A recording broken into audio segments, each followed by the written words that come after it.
The Office of the Special Prosecutor has declared Ken Ofori-Atta, the former finance minister, as a fugitive of justice. Well, if you're wondering why he's being declared a fugitive, well, he's been cited in corruption cases like the SML deal, Strategic Mobilization Limited, where they are required to make some money downstream, which deals with the oil companies, and also the National Cathedral, of course, the most expensive hole in the world, 58 million, where there are contractual agreements that didn't go according to, you know, what governance require. So these are some of the reasons why he is being declared a fugitive of justice.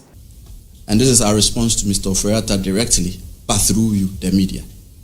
Mr. Ofori-Atta, the OSP did not raid your house on Tuesday, 11 February 2025, or on any other day. Kingsley, yesterday when the Office of the Special Prosecutor held the press conference, I saw a man who has found his working ethics.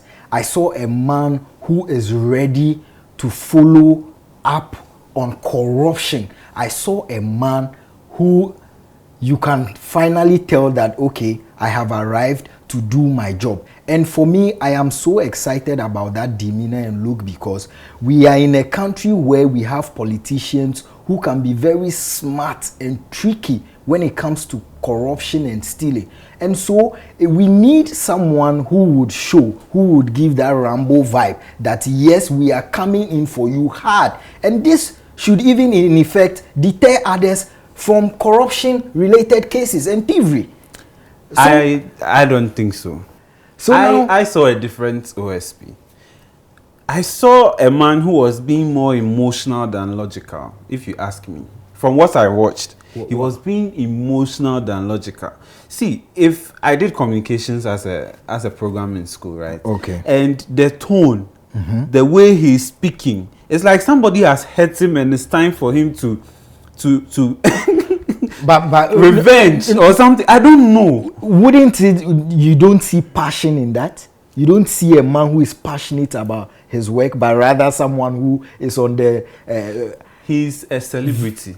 For me, I see him as a celebrity. Like how we define celebrities in Ghana. Someone who is camera happy, microphone happy. Is this not the same Ankwa Noma special prosecutor who was crying a few months ago and suddenly he's found his voice? So that should tell you why was he crying a few months ago and now he's same energy. Now you are making it look like a whole former finance minister. You are telling us that he's running away from justice. His wife and family, are they not still in Ghana, or they went outside with him? He doesn't have family members here. He will never come back to Ghana. Is that what we are saying? What's your point here? My point is that you have so many ways to do some of these things. But I think this special prosecutor is media happy and he likes the cameras too much, and it's a worry for me. Well, when I was surfing through the internet, and I came across BBC Africa's X page, and it had Ken Ofori-Atta's picture bold with the inscription, Ghana's ex-finance minister declared a fugitive. Imagine. You know, imagine what someone will say, okay, maybe that is too extreme, you are tarnishing the image of this man and all of that. But look, if we look at the things that this man, we are saying that he has done to us as a country, this is a finance minister who's, for the first time, his own party members wanted him out.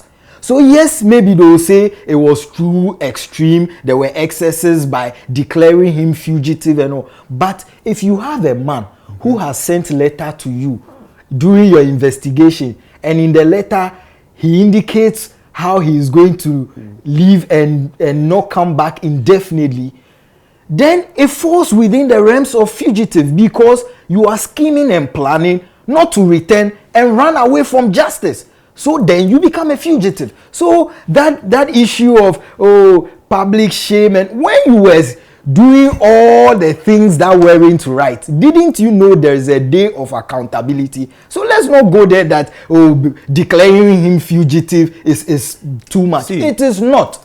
I still believe in the principle of you are innocent until proven guilty. I still believe in that principle. And if we continue, see, we've seen change of government and some of these theatrics and optics, and we've been doing this since 1992. And I'm saying that it is time for us to say enough is enough.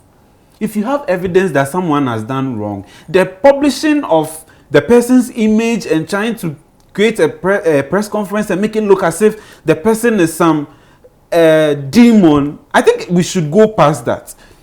Imagine a whole former finance minister. Yes, I agree. He should carry his own cross if he's guilty or proven to be guilty. Okay. But that before initial gagra we do in this country where we are making it look like, see, it has only started. This government is less than 3 months in office. And we have seen this in 2009. We saw this in 2012.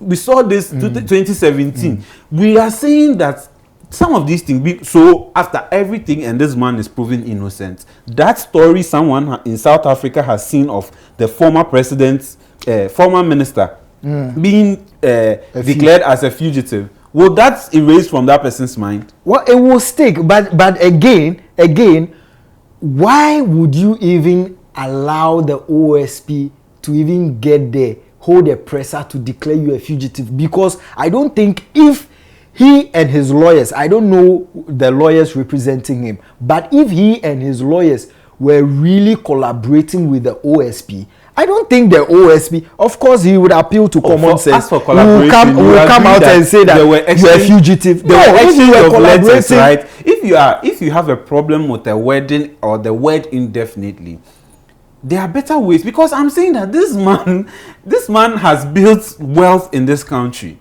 I'm not sure he will run away from all this wealth because he has businesses. He was once an example. So you don't think he can build wealth here, make the money, and go and be spending it somewhere else? I'm not saying that. What I'm saying is telling me so because if you have built wealth and you have done the wrong thing, you are not above the law. No, I'm not saying that. But you still don't have him, do you? No, we don't. But you see, so are you saying that Mr. Oforiatta can come today, go to special prosecutor and say that I won't talk? It's also his right. And so whatever the special prosecutor is finding, because he says he won't talk, he won't be able to do his investigation without Mr. Oforiatta talking, because that's also his right. Well, but in the end, we would have to get to the case, right? And if you are in the middle of the case and you don't want to talk, you want to waive that right of, in the name of incriminating yourself, so I wouldn't talk, then it means that there are other realms we can use to get through to you. And more so, according to optics, it means that they say silence means what? Consent. So if you won't talk, you are actually affirming that you've indeed done all the things you've done. But if you haven't done anything, you should be open and speak. But he was collaborative. That's what I keep telling you. It's not as if he was somewhere and he said, you ask me a question, I won't answer, or you write to me, I won't respond. Okay, now you know what? The parliament, members of parliament were in parliament yesterday, I think. Yes. And one of the members of parliament, Honorable Adongo, in his defense said that the OSP said they did not send any men to raid Ken Oforiatta's house. And even at his presser, he said it that, look, if we OSP, we are coming to your house, you will know it is us. You would not even have to come and ask that was it OSP. No. You would not, and that is why I like the new energy this OSP is exuding. This theater arts. Why would you call it theater arts? It is not theater arts. This is not theater. But you see, another concern is that now we saw some men who were in that house, and a face popped up that we popularly know, which is Richard Jakpa, because of his ambulance case with Kesela Tufosin and all of that. Now they are saying that these are men from national security, and I am saying that sometimes our security apparatus, how it is structured, there are so many things happening. Sometimes you might have an intel, and before you would want to go through all the bureaucratic processes or all the lay down processes to get whatever warrant, whatever, to follow up on those intel, you might be late on those intel, and especially when they border on national security. What happens to that? So really, if we have national security men acting upon intel and following up, should that be a problem? There is a reason why our forefathers fought for this fourth republic we have, which is to use the rule of law. What both of us we have agreed to use is democracy. I keep saying, there's a reason why some people are so mad when they remember the 1981 to the 1991s.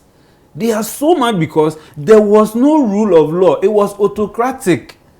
How can you be in a democratic dispensation and you have armed men disguised as national security people just batch in your home without warrants, nothing, and they start searching? What if the intel they had, they needed to act upon that intel right now as soon as possible? In that same democracy, they were supposed to have told us what they saw or why they raided it after.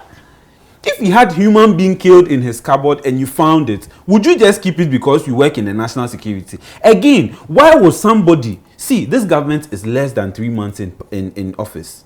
And I'm saying the goodwill is like this. Yeah. If some of these little things are not addressed, it will go down.